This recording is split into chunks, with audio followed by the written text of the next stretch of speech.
Si ce matin je m'écoute sur ce qu'on fait avec ce live, je suis en train de me dire que ma valeur, elle ne vaut pas grand-chose.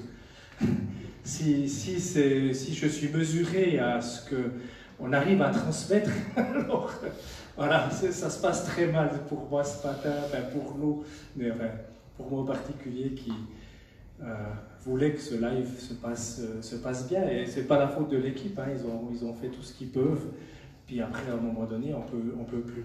Donc c'est vraiment le thème de mon message ce matin, c'est quelle est notre valeur? À quoi est mesurée notre valeur?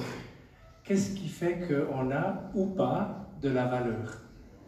Et la question que je vous poserai, c'est où vous en êtes, vous, ce matin, dans votre... C'est aussi un autre mot, c'est dans votre estime de vous, mais est-ce que vous pensez que vous avez une toute petite valeur, une valeur moyenne ou une grande valeur? Où est-ce que vous en êtes face à ça? Est-ce que la vie humaine a un prix? Alors je sais que les assurances maladie ont fait... Non, c'est tout à fait sérieux. Ils disent, voilà, on peut investir pour sauver une vie jusqu'à temps. Après, ça, c'est plus raisonnable. On ne devrait pas aller plus loin. Donc, eux, ils ont essayé de chiffrer le prix d'une vie, de la nôtre, donc. Hein. Et puis, pendant cette pandémie, eh bien, les hôpitaux et toute notre société, le Conseil fédéral, avaient un objectif vraiment ultime, c'était de ne pas engorger les hôpitaux. On a entendu ça tout le temps. Et pourquoi on ne voulait pas engorger les hôpitaux? C'est parce que le corps médical ne voulait en aucun cas devoir choisir entre une vie et une autre vie. Il ne voulait pas faire l'exercice de dire celui-ci on le soigne et on le sauve, et celui-ci on le laisse partir parce qu'on n'a pas la place pour le soigner. Et toute la stratégie était tournée sur cet objectif de faire qu'il y aura toujours une place pour être soigné. Donc on peut dire que dans notre pays, notre vie a une grande valeur, et merci à nos autorités pour la grande valeur qu'ils ont accordée à notre vie. Il n'y a rien de plus terrible pour quelqu'un qui trie aux urgences dans un hôpital de dire cette personne, on va la soigner, celle-là, on n'a pas la place, elle va partir. Quelle responsabilité! La vie a un prix. En période de guerre, le prix de la vie baisse. Parce que tout à coup, il y a beaucoup de morts, il y a un conflit, il y a des choses très graves qui se passent, et on n'est plus si catastrophé quand il y a un décès. Il y a des pays aussi, évidemment dans beaucoup de pays du tiers-monde, il semblerait que la vie ait un prix moins grand. Système de santé pas performant, système d'eau qui est déficient, on boit beaucoup d'eau polluée, etc., etc. Beaucoup de choses font que finalement on peut se dire « Ah, la vie n'a pas le même prix ». Alors, quel est le prix de notre vie? Et ce matin, quel est le prix de ta vie? Quelques mauvais exemples. On est dans un système des classes, ça s'appelle les castes, qui fait que d'une caste à l'autre, le prix de la vie est très différent.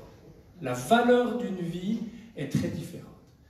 Et ce système est tellement fou qu'à un moment donné, dans cette échelle des valeurs de la vie, des animaux valent plus que les humains qui sont en dessous. Ça, c'est la réalité. Une vache sacrée, singe, rat, enfin différents animaux ont plus de valeur dans ce système-là que les castes, que les intouchables, par exemple. Pas les hautes castes, évidemment, les brahmanes, etc., etc. Ça, c'est les hautes castes. Et vous avez les intouchables qui sont à l'autre bout. Eh bien, eux, les vaches, les singes, les rats valent mieux que les intouchables. Quel drame! Et quel privilège! J'ai eu l'occasion d'aller une ou deux fois dans des villages d'intouchables. Quand vous allez à la rencontre de ces gens que personne ne veut rencontrer, alors rien que le fait que vous êtes là, vous voyez sur le regard des gens que tout à coup, quelqu'un s'intéresse à moi. Et vous dites, mais c'est vraiment des gens qui sont tellement méprisés que rien que le fait d'aller leur dire bonjour, ça révolutionne leur système de pensée. Quel est le prix de ta vie? Quelle est la valeur de ta vie? Dans notre quartier ici, avenue de Provence, route de Genève, quartier de Sébéillon, des filles sont mises sur le trottoir par des mecs qui sont des Macs. Hein, permettez-moi ce petit jeu de mots pour s'en souvenir. Et ces gars n'ont absolument aucun scrupule d'utiliser la vie de personnes pour leur profit pécunier et de les mettre dans un système de honte, d'avilissement, un truc inimaginable et impensable, d'utiliser ces femmes pour le travail du sexe, pour leur profit personnel. Et ça, mes amis, ça ne se passe pas à Calcutta ou à New Delhi, ça se passe ici, dans notre quartier, à 350 mètres de la porte de cette église. Des gens considèrent que ces filles sont à eux, qu'ils ont le droit d'en faire ce qu'ils veulent, qu'ils ont le droit de les abuser, d'en profiter d'une manière totalement honteuse pour leur profit personnel. Quel est le prix? Et on a encore un témoignage très récent, tout à fait récent, la semaine dernière, d'une fille d'Afrique qui a été emmenée avec des belles promesses de travail dans notre pays, enfin le truc classique. Et quand elle arrive ici, on dit « Oh, le prix de ton voyage a été très cher, maintenant tu dois nous rembourser. » Et on va te montrer comment tu vas nous rembourser. Et évidemment que le remboursement ne se fait jamais, la dette augmente toujours, enfin c'est un système honteux d'abus et d'exploitation d'un être humain qui est abominable, j'ai pas de mots. Mais ça se passe ici, dans notre magnifique ville de Lausanne, avec le beau Léman, les belles terrasses d'Ouchy, tout ce qu'on a de magnifique dans cette ville, eh bien ça se passe aujourd'hui. Les patrons qui utilisent leurs employés comme la marchandise corvéable, à souhait, sans aucun scrupule, sans aucun intérêt pour la personne. Et là, je ne fais pas le syndicaliste, mais en tant que pasteur, régulièrement, je rencontre des gens au bout du rouleau par un système qui fait que la pression du travail fait que la qualité de vie, elle descend au plus bas et le souci augmente au plus haut à tel point que finalement on n'a plus vraiment d'horizon, si ce n'est que d'espérer qu'on arrive et qu'on va tenir jusqu'à la retraite. Quel est le prix de ta vie? Quelle valeur a la vie? Et puis, je pourrais continuer longtemps, mais je vais encore faire celle-là des personnes qui ont un mauvais schéma mental. Eux, les autres existent pour leur profit. Que ce soit leur épouse, leur enfant, tous leurs proches, leurs amis, leurs collègues, tout ça. Tous ces gens-là existent pour leur profit à eux. Et ils ont une espèce de schéma de pensée qui fait que tous ceux qui sont autour d'eux doivent servir leurs intérêts et leurs ambitions, sans aucune considération. Et leur seul but dans la vie, c'est d'avoir le succès, d'avoir une ambition qui se réalise. Et pour faire ça, on va écraser, on va piétiner, on va mépriser.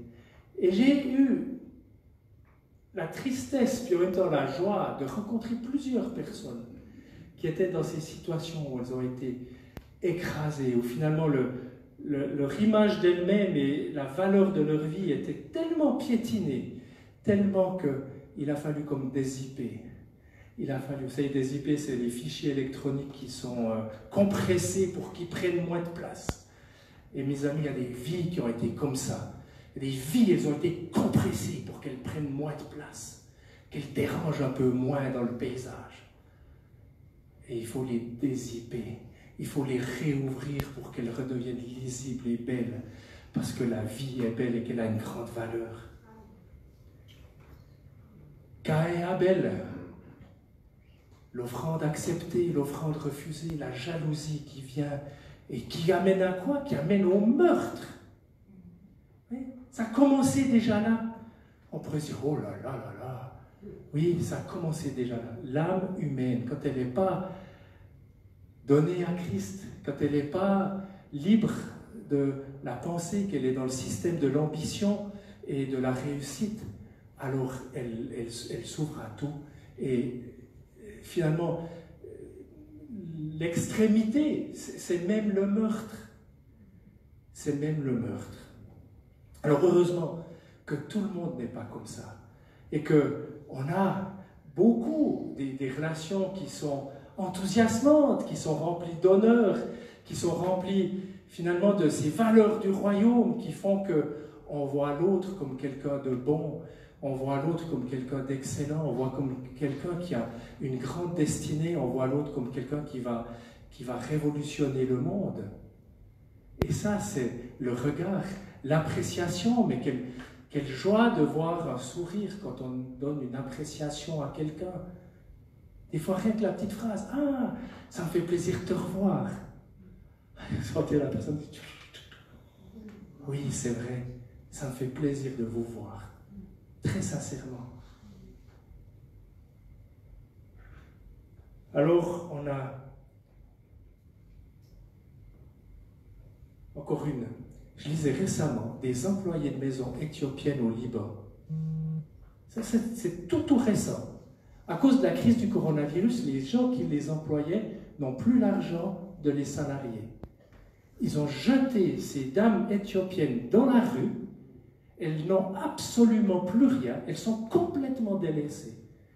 Des gens ont vécu avec elles pendant plusieurs années dans leur maison. Ils ont été des employés de maison.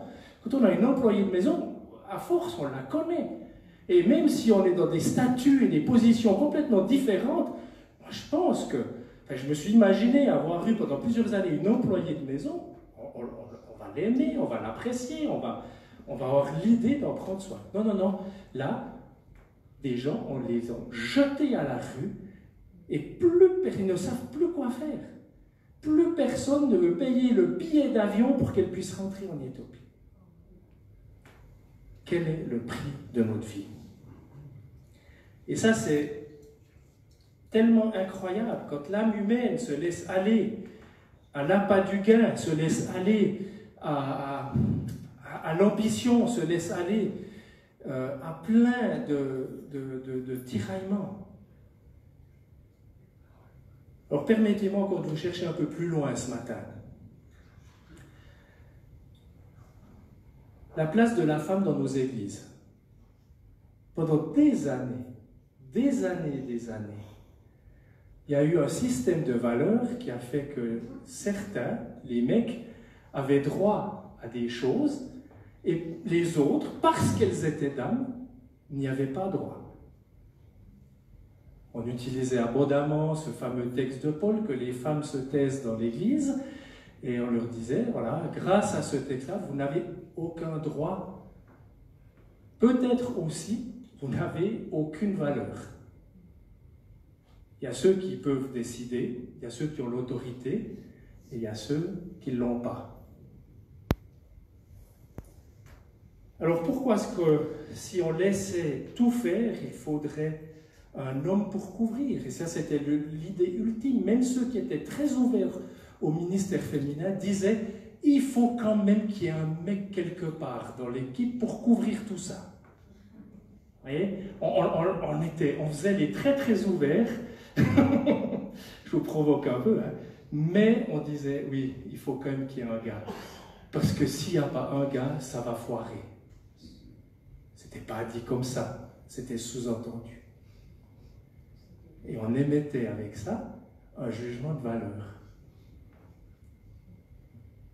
Les hommes ont démontré suffisamment de bêtises dans tellement de domaines, y compris les grandes guerres de cette planète qui ont souvent été générées par des mecs un peu trop testéronés plutôt que par des dames. Alors, je ne dis pas que les dames sont parfaites non plus, l'âme humaine étant ce qu'elles sont.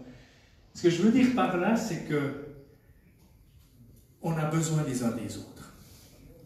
On a besoin d'être en équipe. Et que le vrai danger dans cette vision-là de l'Église, c'est la solitude. Un gars seul est aussi dangereux qu'une dame seule. Dieu n'a pas prévu l'autorité dans l'Église, dans la solitude. Il l'a prévu dans l'équipe. Être apostolique, c'est travailler en équipe. On a besoin les uns des autres. J'ai besoin de Carole, j'ai besoin de David, j'ai besoin d'une équipe. Tout seul, je ferai faire des erreurs et je vais m'enfoncer, je vais me tromper. Alors ce matin, je le répète, c'est la question qui vient. Quelle est ta valeur? Comment est-ce que tu te sens par rapport à cette question? Quel est ton sentiment? Est-ce que tu es venu ce matin au culte en te disant « Ah, j'ai une grande valeur. J'ai un prix inestimable. » Ou bien est-ce que tu es venu ce matin en disant « Je suis nul quand même. » C'est ce que je me suis dit en loupant l'entrée, parce que vous avez vu qu'ils font des travaux à la deuxième entrée. Et c'est la troisième fois cette semaine que je me fais avoir. Donc comme c'était la troisième fois, je me suis dit, je ne suis même pas un imbécile, parce que les imbéciles comprennent l'expérience, moi pas. Vous voyez? Immédiatement, on a ces pensées. On a ça qui vient, je ne vaux rien. Est-ce que c'était un drame de faire la minute 15 d'aller-retour jusqu'au rond-point du bout de l'avenue de Provence? Assurément pas. Un père a dit à son fils, tu as obtenu ton diplôme avec honneur, tu as bien réussi. Voici une voiture que j'ai acquise il y a de nombreuses années, et elle date un peu, mais avant de te la donner, parce que je vais te l'offrir, parce que tu as réussi ton diplôme, emmène-la au marchand d'occasion de voitures, pour qu'il fasse une estimation. Tu vas à ce marchand et tu lui dis que tu veux vendre cette voiture pour savoir quel prix il te donne pour cette voiture. Alors le fils est allé dans ce garage d'occasion, puis il est retourné vers son père, il a dit « Oh, ils m'ont offert 1000 €. » Parce qu'il a dit « Elle est vieille et elle est très usée. Elle a été utilisée, cette voiture. » Ah, alors le père dit « Oh, écoute, va chez le prêteur sur gage. » Et le fils va avec cette voiture au prêtage sur gage, et le prêteur sur gage, lui, il a offert 100 €. Parce que c'est une très vieille voiture. Alors le père a demandé à son fils d'aller dans un club d'automobile. Un club de gens qui connaissent bien les voitures et qui sont amoureux des voitures. Et le fils a emmené cette voiture au club, il est revenu, il a dit à son père, certaines personnes dans ce club ont offert 100 000 € pour cette voiture, car c'est Nissan Skyline R34. C'est une voiture emblématique et elle est recherchée par beaucoup. Le père a dit à son fils, « Fiston, je voulais que tu saches que le bon endroit te valorise de la bonne façon. » C'était la même voiture, c'était la même vieille voiture. Si tu n'es pas valorisé, ne sois pas en colère. Cela signifie que tu es mal entouré ou que tu es entouré par des gens qui ne reconnaissent pas ta valeur, ton prix. Change peut-être d'endroit, change peut-être quelque chose, et ceux qui connaissent ta valeur, ceux qui t'apprécient et ne restent jamais dans un endroit où personne ne voit ta valeur. Quelle belle leçon ce papa a voulu donner avec cette image à son fils. Mais pour nous, elle est même encore partielle, cette image. Parce que est-ce que ma valeur dépend exclusivement de votre regard? Et merci pour votre regard. On est, c'est vrai, on sent, peut-être pas partout, je ne sais pas, mais on sent qu'on est apprécié. Je connais des églises où ça ne se passe pas toujours comme ça pour les responsables. Il y a même des fois où voilà, ça finit un peu mal. Mais même ça, est-ce que c'est ça? C'est mon entourage qui détermine ma valeur? Et là, je ne suis pas en train de dire qu'on ne doit plus vivre les valeurs de l'évangile entre nous. Bien sûr, on doit les vivre. Mais je veux dire qu'on a quelque chose de plus. Ma valeur ne dépend pas seulement du regard de l'autre, elle dépend de quelque chose qui est le fondement de notre foi. Et on a chanté tout à l'heure que pour quitter le rivage, pour partir, pour aller, il fallait quoi? Il fallait la liberté. Et ça, c'est quelque chose de très difficile à avoir, la vraie liberté. La liberté de partir, la liberté de prendre un risque, la liberté de tout larguer, cette liberté d'être tellement posé. Et ça, on sait que c'est Jésus-Christ mort à la croix, ressuscité, qui a payé le prix fort pour notre vie. Ça, c'est le prix de ma liberté. Alors, merci pour votre regard, merci pour l'honneur, merci pour les appréciations, merci pour les mots gentils, merci pour tout ça. Mais en plus de tout ça, dans notre vie, on a cette certitude qu'on a Jésus. Et Jésus nous dit, tu as une valeur inestimable. Elle est tellement inestimable, la valeur de ta vie, que j'ai payé le prix de ma vie. Ta vie, c'est la mort de Jésus. Et ça, personne ne doit te le voler. Personne ne peut venir contre ça d'une quelconque manière que ce soit. C'est un prix inestimable. Ta valeur ce matin, c'est une valeur totale, immense, parfaite, complète. Est-ce que nous sommes conscients que nous bénéficions par pure grâce d'une nouvelle excellente et d'une nouvelle parfaite? L'autre jour, j'ai la joie d'accompagner notre équipe qui faisait le turning. Et aller donner du temps comme ça pour des gens qu'on ne connaît pas, c'est leur attacher de l'importance. C'est donner une valeur à des gens. Pourquoi? Parce qu'on veut partager avec eux une bonne nouvelle. Et les deux phrases d'accroche, c'était « Hé monsieur, je m'appelle Jean-Luc et j'ai deux choses à te dire. Dieu t'aime et la deuxième chose, Dieu a des projets excellents pour toi. » Ça, c'est cette réalité. Dieu nous aime. Le prix de ma vie est celui de Jésus à la croix. Jésus a tout accompli. Il a tout donné, il a tout sacrifié. Donc je pense souvent qu'intellectuellement, ça passe. On a l'assurance de notre salut. Pardonnez-moi ce patois de Canaan. On a ça. On a cette assurance. Et après, je me suis dit, mais est-ce que c'est passé du cerveau au cœur? Est-ce que émotionnellement, on a ingéré cette excellente nouvelle et qu'on marche dans la liberté des fils et des filles de Dieu? Et que finalement, où est-ce qu'on reste dépendant de la reconnaissance, dépendance du niveau d'argent sur le compte, dépendance de plein de choses? Où est-ce que je suis vraiment libre? Vous savez, on entre dans des temps où Dieu va peut-être, au travers de, je ne sais pas, je ne suis pas un apocalyptique, ceux qui me connaissent, je ne prêche pas la fin du monde tous les 15 jours. Amen. Vous savez, des fois, il y a les bons météorologues, puis il y a les mauvais météorologues. C'est très facile de dire, il va faire mauvais temps. C'est plus difficile de dire quand. C'est sûr, le mauvais temps va venir. Par contre, si c'est ce soir ou si c'est dans une semaine, pour l'agriculteur, ça change tout. Hein? Et pour nous aussi, des fois. Bref, dans les temps qui vont venir, peut-être que cette liberté qu'on a en Jésus va être un peu plus éprouvée que d'habitude. Peut-être que certaines de nos sécurités, peut-être que certaines des choses qui ont été là comme des bases pendant des années, qui ont fait notre société d'après-guerre, qui était quand même pas mal tournée sur le matérialisme, eh bien, vont être ébranlées, vont être secouées, et qu'il y aura d'autres valeurs qui vont devenir plus importantes.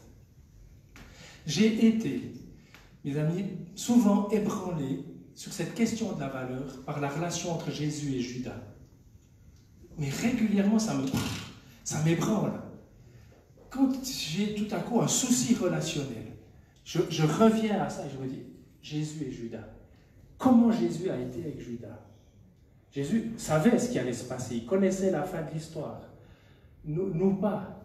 Et ça m'écartait là. Et mon sentiment encore de propre justice me dit, celui-là, s'il y en a un qu'on doit acheter de l'équipe, hein? S'il y en a un qu'on doit descendre et puis mettre loin et puis lui dire au revoir, on ne veut plus te voir, dégage de là, dégage de notre horizon. Et ça c'est bien Judas. Comment Jésus s'est comporté? Ça c'est défiant, c'est embêtant. Vous avez eu peur, hein? J'ai aussi beaucoup, je suis aussi régulièrement touché, beaucoup, mais vraiment, au fond de mon cœur, hein, ça me... Par la veuve et sa petite pièce. Et cette dame ne vaut rien. Aux yeux de la société de l'époque, voilà, elle est veuve, elle a perdu son mari, elle n'a pas d'argent, elle n'a rien. Elle met une petite pièce dans le tronc. Et il y a les grands messieurs de l'époque qui passent, puis eux, ils mettent d'une manière très visible et ostensible, ils mettent beaucoup. Et les gens disent, oh, ils mettent beaucoup. Ah, ça c'est les gens bien de l'époque. Ils aident le temple tellement.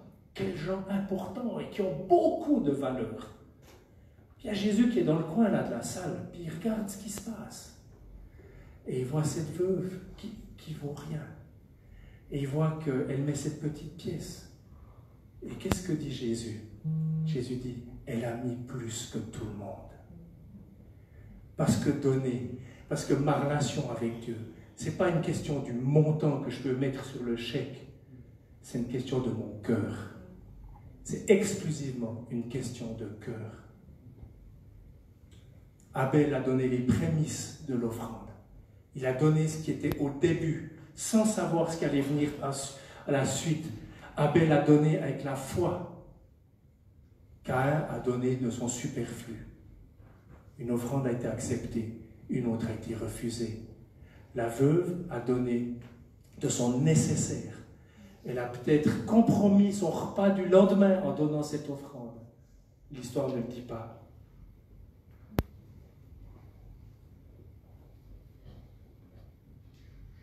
Vous voyez, on est malheureusement maltraité par les valeurs de la société. Les valeurs de la société sont rentrées dans l'Église et on évalue ce qui est le succès, ce qui est la réussite, avec des critères qui ne sont pas les critères du royaume de Dieu. Qu'est-ce que c'est le succès? Qu'est-ce que c'est la réussite? Est-ce que c'est d'avoir toujours plus de gens, toujours plus le plus grand bâtiment? Je ne sais pas quel est le critère. Le plus d'implantation d'église, le plus de je ne sais pas quoi. Le plus d'audience, le plus de... Je ne sais pas. Manifestement, dans l'Évangile, ce n'est pas ces critères-là qui sont mis en avant. C'est les critères de l'intégrité de mon cœur envers Dieu. C'est la capacité d'être entier pour mon Dieu. La veuve a mis plus que tout le monde. Et l'évangile que je sers le mieux, que je peux servir, est extraordinaire et son système de valeurs est tellement excellent. Parce que c'est détendant. Dieu voit l'intégrité de mon cœur.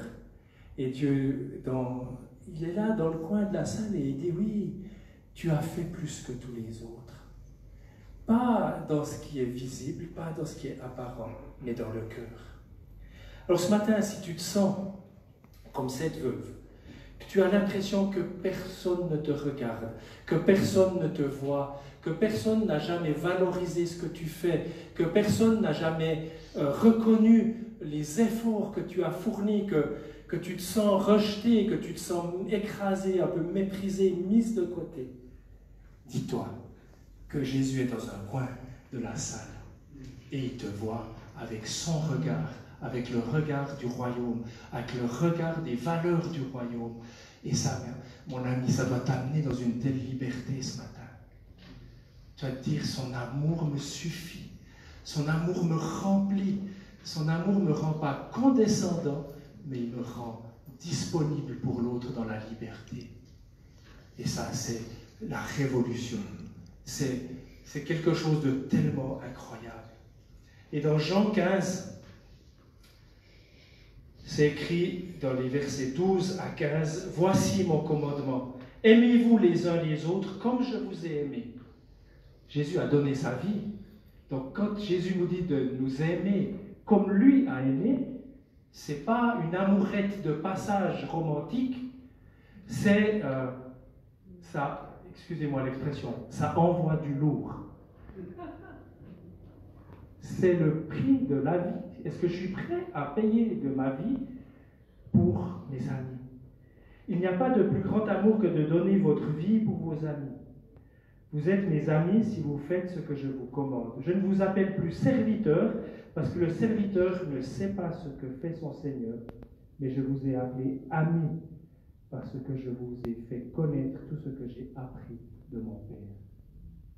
Voilà votre valeur. Être ami de Jésus. Et vous savez, il a cette capacité tellement incroyable. C'est de vous accueillir en permanence. Vous pouvez sans arrêt aller aux côtés de Jésus. Et ce Jésus qui vous dit, t'es pas mon serviteur, t'es mon ami. Je suis ami de Jésus, mais vraiment? Non, j'ai encore tellement de choses à corriger, à changer dans ma vie pour que je devienne son ami. Je fais encore trop de fautes, je pêche encore trop, je fais trop d'erreurs. Et Jésus te dit, t'es plus mon serviteur, t'es mon ami. Deviens l'ami de Jésus ce matin. Va un pas plus loin. Lâche tes craintes, lâche tes jalousies, lâche ce besoin de réalisation, lâche ce qui t'enferme pour te dire, ah, Jésus est mon ami. Et vous savez, il n'y a pas, et ça je le dis absolument sincèrement, avec vraiment du vécu, il n'y a pas de meilleur ami que Jésus. Il n'y a pas mieux. Vous pouvez relire 20 fois l'Évangile, vous pouvez relire dans tous les sens, vous allez vous dire non, mais c'est incroyable. C'est tellement excellent, c'est tellement parfait, c'est tellement Dieu, c'est tellement qui il est. Et non, ce matin, je rêve que des fois les coffres forts, de vos cœurs un peu bloqués, un peu fermés, un peu prisonniers de plein de blessures, de craintes et autres, explose.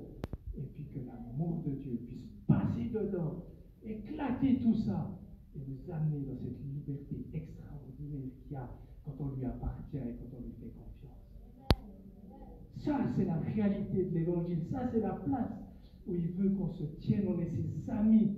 On n'est pas des serviteurs corvéables. On n'est pas des boutons qu'on presse et il y a quelque chose qui se passe. On est les amis de Jésus.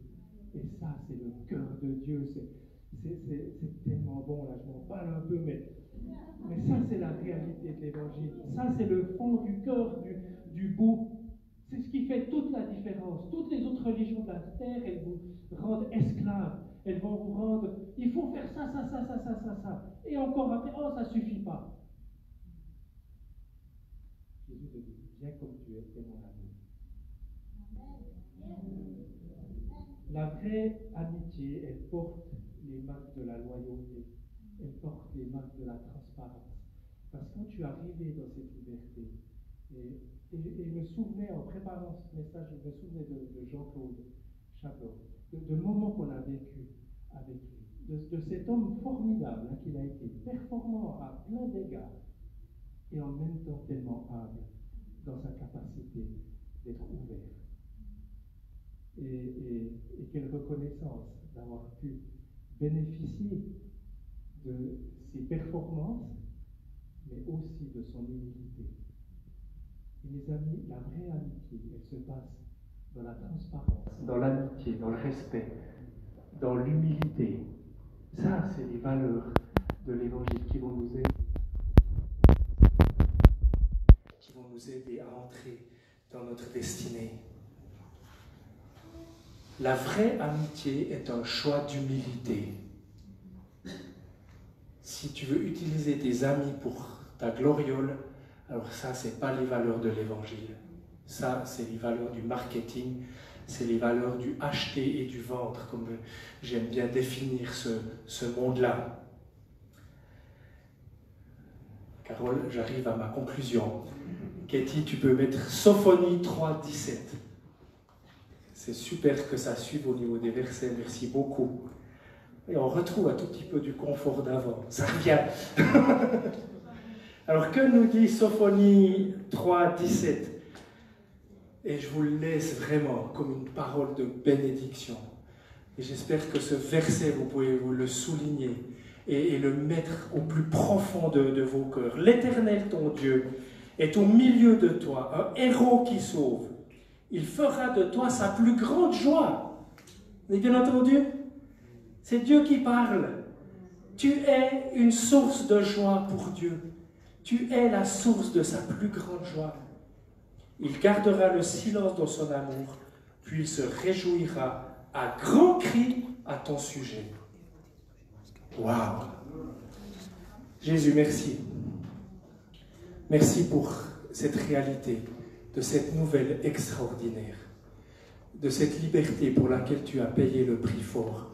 Moi, je bénis toutes les personnes qui sont derrière Facebook, toutes les personnes qui sont ici, avec cette réalité que personne n'est trop mauvais pour ce message.